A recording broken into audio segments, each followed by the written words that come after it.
Psychology and tells. Recognize players' styles.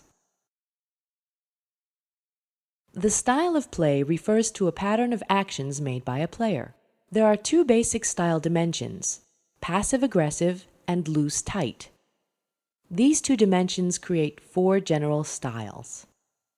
If we scale the dimensions in a square, where 1 is very loose and 9 is very tight, as well as 1 for very passive and 9 for very aggressive, the corners of the square represent the most extreme types of players. Of course, most of the players are located somewhere in the middle of the square.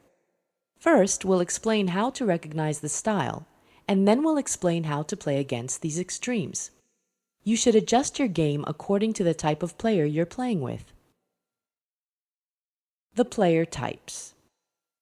The calling station, the loose passive player.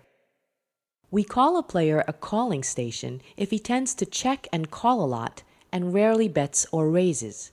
This is the worst possible strategy in Texas Hold'em.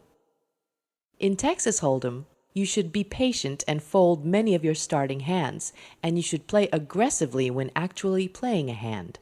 Otherwise, by checking and calling, you are in a constant chase of your cards, and when they come and you bet, no one is paying you.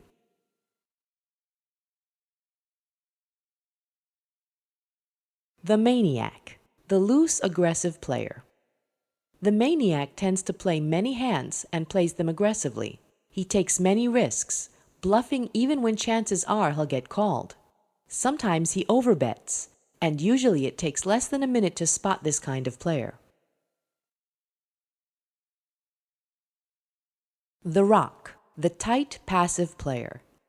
He doesn't play many hands, but when he does, you should know that he has a very strong hand and should usually fold. These players have a lot of patience, hate risk, and can sometimes sit without playing for an hour. The winner, the tight aggressive player. This is the best style for playing Texas Hold'em. It's difficult to adopt, but once you do, you will start winning. The tight aggressive player picks his hands selectively, but when playing those hands, he plays aggressively. Betting and raising are usually the best actions to take. By doing so, you increase your chances of winning the number of pots, and when you do, the pots are larger. On the other hand, some of your losses would be higher. Therefore, you mustn't be in many pots when playing aggressively, and should especially be careful of hands that tend to be second best, like ace and jack, for example.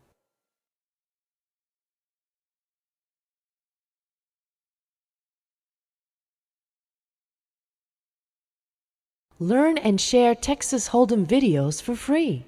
MyHoldemTips.com